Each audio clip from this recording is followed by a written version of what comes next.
Dear Professor Dr. Go Kai Chow, President of the Vietnam Respiratory Society, dear esteemed members of the Conference Presidium, and distinguished colleagues, on behalf of Professor Dr. Go Kai Chow, Head of the Editorial Board for the Guidelines on Diagnosis and Treatment of Chronic Obstructive Pulmonary Disease, and on behalf of the editorial board members, I would like to report to you on the recently completed and published 2025 Guidelines for the Diagnosis and Treatment of Chronic Obstructive Pulmonary Disease by the Vietnam Respiratory Society.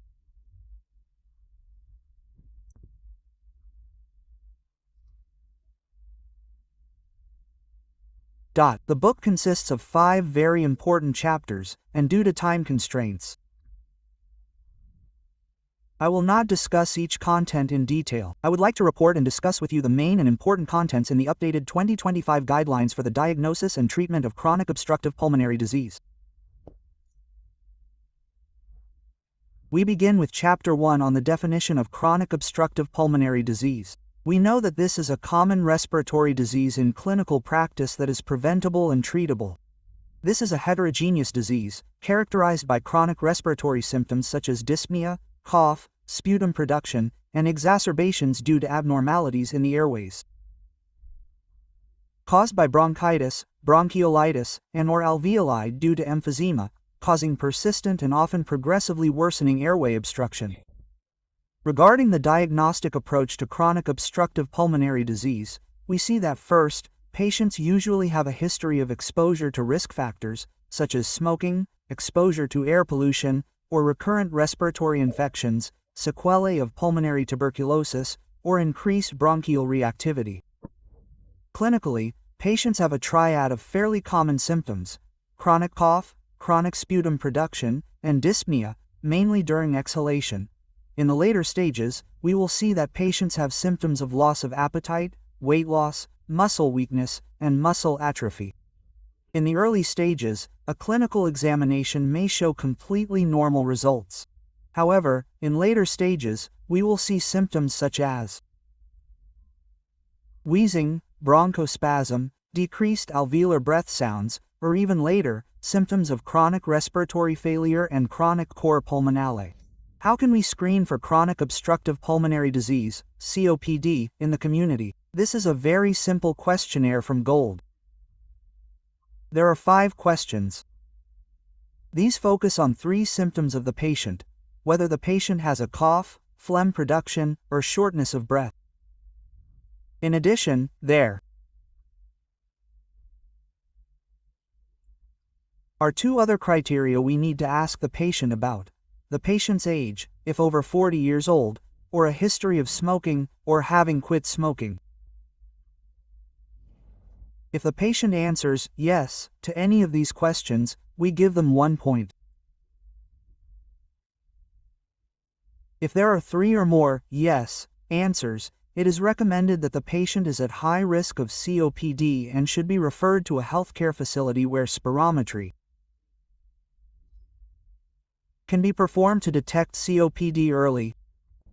Regarding paraclinical investigations, what do we do to diagnose? The Gold Guidelines strongly emphasize that we need to rely on spirometry for diagnosis. When spirometry shows irreversible obstructive ventilatory impairment after a bronchodilator test, that is, the FE1-FC ratio is below 70%, and we assess the degree of airway obstruction based on the FEV1 index. In addition, we also need to perform other paraclinical examinations. These include chest X-ray, electrocardiogram, echocardiogram, pulse oximetry, arterial blood gas analysis, and measurement of residual lung volumes. These are necessary examinations that need to be performed on patients with chronic obstructive pulmonary disease, COPD. So, what are the diagnostic criteria for COPD? We remember that in a person who has been exposed to typical risk factors, such as smoking tobacco or using traditional tobacco pipes, or who may have been exposed to indoor and outdoor environmental pollution, for example, using smoky fuels in daily life or exposure to occupational dust and fumes, and who also has symptoms of chronic cough, chronic sputum production, and shortness of breath, these are highly suspicious signs. In such cases, Gold recommends that we need to measure lung function to make a diagnosis. If the lung function test shows an FEV1-FVC ratio below 70% after the bronchodilator test, then we definitively diagnose the patient with COPD. Regarding the assessment of the severity and airway obstruction, we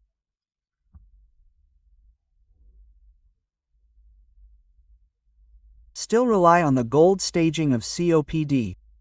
We divide it into 4 stages. GOLD 1 is when the FEV1 is still good, meaning above 80% of the predicted value. GOLD 2 is when FEV1 is in the range of 50 to 80%. GOLD 3 is when FEV1 is from 30 to 50%.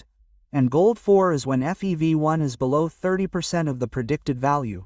Regarding the assessment of symptom severity in patients with chronic obstructive pulmonary disease, COPD, it's important to note that a single spirometry test cannot comprehensively assess a COPD patient's condition. We need to evaluate the patient's symptom severity.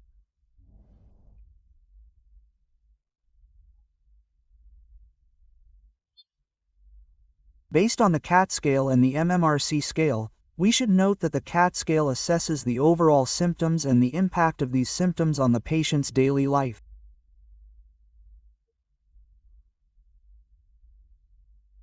Therefore, in clinical practice, guiding patients to use the CAT questionnaire for self-monitoring plays a crucial role. In addition, we also need to inquire about the patient's history of exacerbations in the past 12 months. It is essential to pay attention to the fact that some exacerbation symptoms may be transient or overlooked. Therefore, we may underestimate the history of exacerbations. After obtaining all the necessary parameters, we need to assess the patient comprehensively. Firstly, regarding diagnosis, as mentioned, we need to rely on pulmonary function tests, specifically spirometry, when the FEV1-FVC ratio is below 70% after bronchodilator testing. Secondly, we need to assess the degree of airway obstruction, specifically using the FEV1 index, and classify it into 4 stages: GOLD 1, GOLD 2, GOLD 3, and GOLD 4. Then, we assess the patient's history of exacerbations. If the patient has more than 2 moderate exacerbations or more than 1 severe exacerbation requiring hospitalization, they will be classified as high risk. Okay, what about patients who have no exacerbations or only 1 moderate exacerbation that doesn't require hospitalization? They are classified into the low risk group. We also assess the severity of the patient's symptoms. If the patient's symptom level has an MMRC score of 0 to 1 or a CAT score below 10, it is considered mild symptoms. If the MMRC is greater than or equal to 2 and the CAT is greater than or equal to 10, then we classify it as severe symptoms. Thus, patients are divided into 3 groups. Group A is when the patient has mild symptoms and a low risk of exacerbations. This is the mildest group. Group E is the most severe group when the patient has a high risk of exacerbations and may have few or many symptoms, but this is the most severe group with the highest risk of exacerbations. What about Group B? Although the risk of exacerbations is low, the patient has many symptoms. This is the clinical classification. Now we will move on to Chapter 2. So, how do we manage and treat chronic obstructive pulmonary disease in the stable phase? We need to pay attention to achieving the objectives according to the GOLD 2025 recommendations. We need to achieve the goal of reducing symptoms. We need to control the patient's symptoms well, increase exercise capacity, and improve the patient's health status. At the same time, we must reduce future risk factors. This means slowing the progression of the disease, preventing and treating exacerbations, and thereby reducing mortality in patients. A very important aspect of treating the stable phase is guiding patients in quitting smoking and tobacco use. And based on very simple approaches, that is, the 5A model, we ask the patients questions, we advise them, we assess them, we provide support measures, and we plan and arrange direct or indirect monitoring and support for patients to quit smoking and prevent relapse. These are approaches that we believe will help patients better control their chronic obstructive pulmonary disease, COPD, in the stable phase and slow down the risk of disease progression over time. Medications that help support smoking cessation reduce withdrawal symptoms and increase the success rate of quitting. We need to combine this with brief counseling and in-depth counseling. Nicotine replacement products, bupropion, or varenicline are medications that support patients in quitting smoking.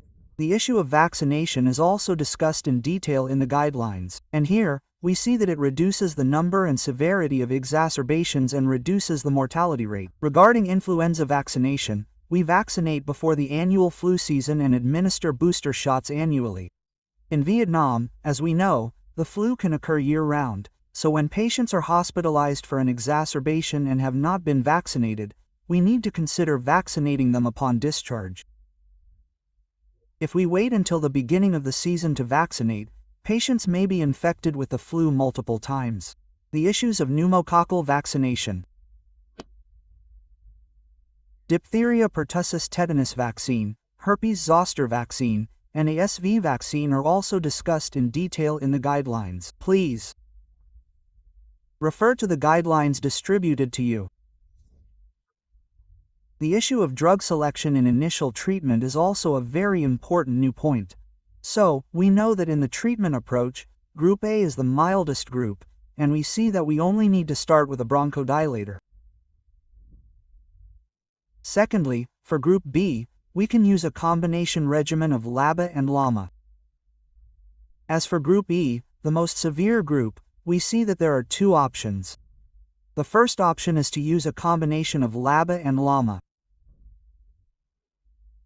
Secondly, if the patient has an eosinophil count above 300 eosinophils per microliter of blood, we consider starting with a combination therapy regimen for the patient to achieve optimal treatment goals from the beginning and start strong enough.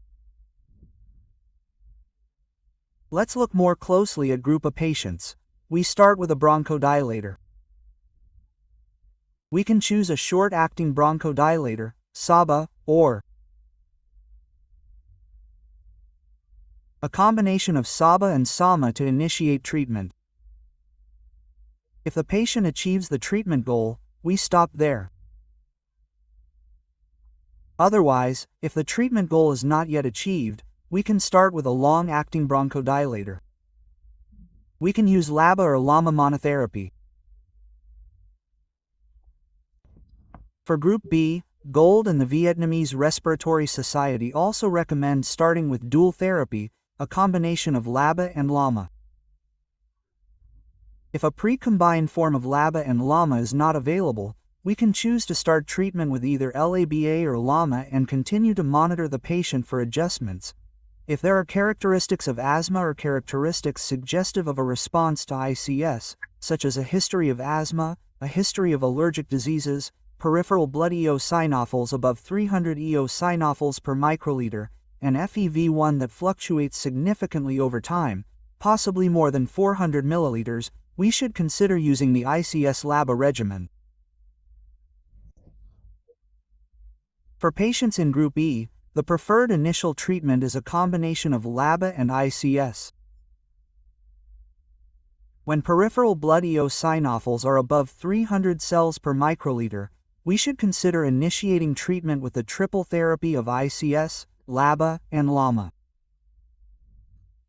If the patient has characteristics of asthma, they need to be treated with a regimen containing ICS. When prescribing a regimen containing ICS, the preferred regimen is the triple therapy of ICS, LABA, and LAMA, using a single inhaler device.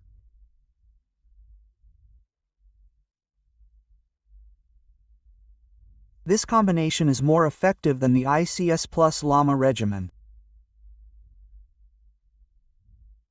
If LAMA is not available in the same inhaler device, we can use two inhaler devices, the first one with ICS and LABA, and the second one with LAMA.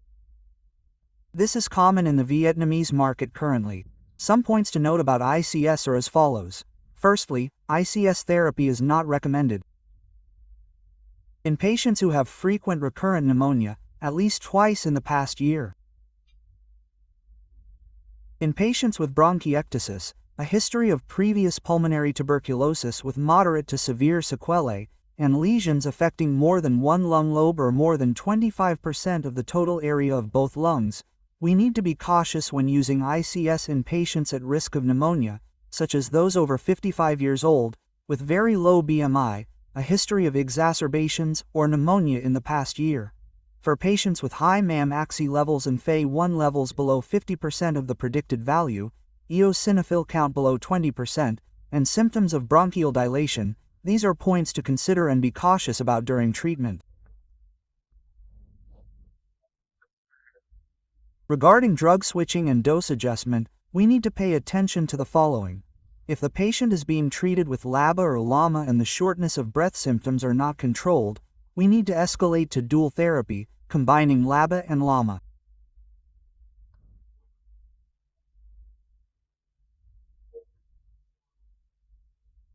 If we are already using dual therapy and the shortness of breath persists, we should consider, firstly, changing to a different inhaler device, secondly, switching to other LABA or LAMA molecules to find a suitable combination for the patient, or thirdly, applying or escalating the treatment to include other non-pharmacological measures.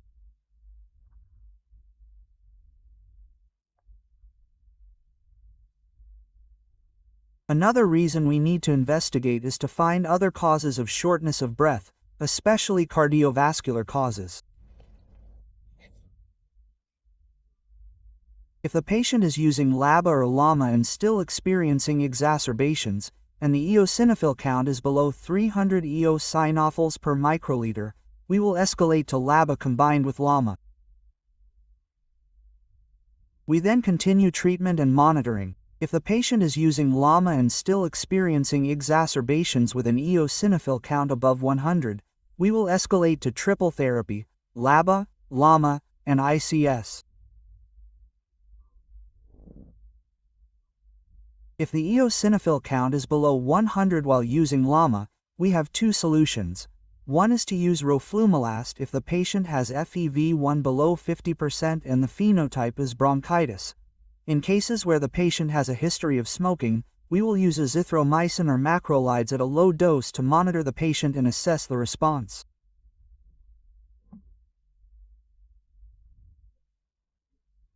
However, if we are currently using LAMA or LAMA monotherapy and the patient has an eosinophil count above 300, we will immediately escalate to triple therapy with LAMA and ICS.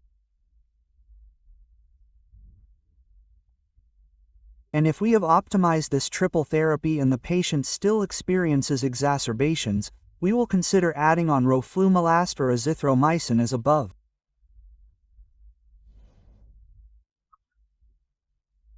This applies to all patients in all groups, regardless of patient subgroups.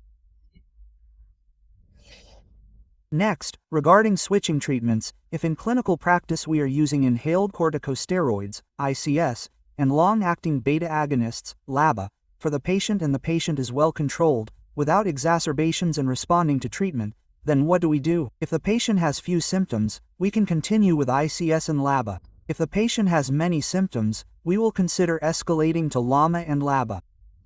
If the patient has no history of exacerbations, we will consider switching to LA in combination with LAMA. In cases where the patient is being treated with LAMA but still experiencing exacerbations, we will consider the blood eosinophil count. If it is below 100, we will switch to LA combined with LAMA. If it is above 100, we will escalate to triple therapy.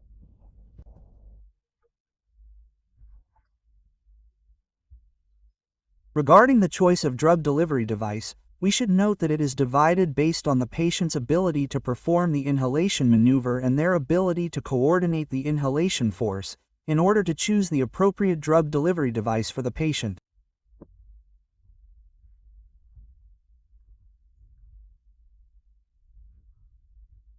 Please refer to the document for more details. Regarding oxygen therapy and non-invasive ventilation for long-term home support, we know that there are indications when the patient's hypoxemia is chronic, and oxygen supplementation is needed to reduce the risk of pulmonary hypertension. Secondly, in cases of hypercapnia where blood gas analysis shows a PaCO2 above 55 mm of mercury and a history of hospitalization or overlapping sleep apnea, we will apply non-invasive ventilation to the patient. Surgical interventions and endoscopic placement of lung volume reduction valves have also been discussed in detail in the chapter on interventional and surgical solutions. Next, what about exacerbations? For chronic obstructive pulmonary disease, exacerbations play a very important role, and we need to pay attention to them. An exacerbation is defined as a worsening of symptoms for at least 2 consecutive days, with the main symptoms including increased dyspnea, increased sputum production, and sputum changing to purulent sputum, i.e., a change in sputum color, or a worsening of any of the above main symptoms. An increase for more than 2 consecutive days of any of the following minor symptoms such as sore throat, runny nose and/or nasal congestion, or unexplained fever, are also considered. Exacerbations are divided into mild, moderate, and severe levels, based on the symptoms. In severe cases, we need to consider hospitalizing the patient for more intensive supportive treatment. For outpatient management of mild exacerbations, we prioritize the use of short-acting bronchodilators, SABA, with or without SAMAs, via nebulizer or using a pressurized metered dose inhaler, PMDI, with a spacer. Okay, we use systemic corticosteroids, and in a short time, we can achieve the goals to effectively control acute exacerbations and use antibiotics when there is evidence of bacterial infection. Assessing the degree of respiratory failure to decide when the patient needs hospitalization is also a very important aspect. We need to evaluate based on clinical symptoms, respiratory rate, use of accessory respiratory muscles, blood oxygenation status, and blood gas analysis results, etc. Regarding treatment during hospitalization, we also need to pay attention to optimizing bronchodilator medication, using systemic corticosteroids, and using antibiotics in cases of bacterial infection. The antibiotic treatment protocol has also been discussed in detail in the guidelines. Regarding respiratory support, non-invasive ventilation, NIV, is important. The indications and contraindications have also been discussed in detail. In cases where NIV is ineffective, we need to intubate and use invasive mechanical ventilation. Comorbidities have also been discussed in detail in the guidelines, especially cardiovascular diseases. Hypertension, heart failure, ischemic heart disease, arrhythmias, etc., have all been mentioned, along with their treatment protocols. The issue of comorbid lung cancer is also important because both chronic obstructive pulmonary disease and lung cancer share a common risk factor: smoking. Therefore, in clinical practice, we need to pay close attention to screening and detecting lung cancer in patients with chronic obstructive pulmonary disease. Other comorbidities such as bronchiectasis and sleep apnea, and other coexisting conditions, should also be considered. The final chapter concerns rehabilitation, respiratory therapy, nutrition, and palliative care for patients with chronic obstructive pulmonary disease, COPD. We know that treatment measures can achieve the goals. However, at the end of life, when treatment regimens are no longer effective and the patient is very old and frail, and not responding to treatment, we need to pay close attention to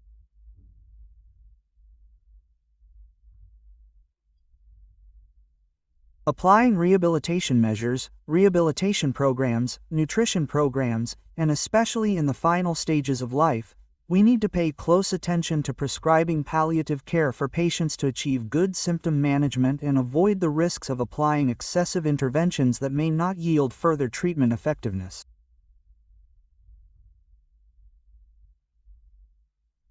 At the same time, it can also cause patients to face very severe symptoms and conditions. These are the recommendations and guidelines of GOLD 2025, which have been updated and compiled by professors and experts of the Vietnam Respiratory Society and have been customized to suit the practical situation in Vietnam to help professors and colleagues in clinical practice.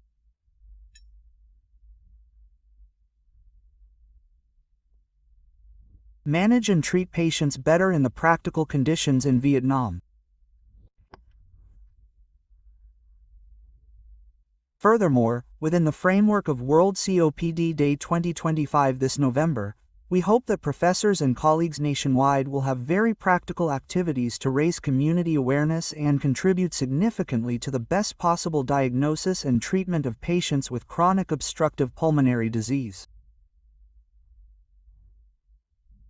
Thank you very much, and we wish you good health, professors and colleagues.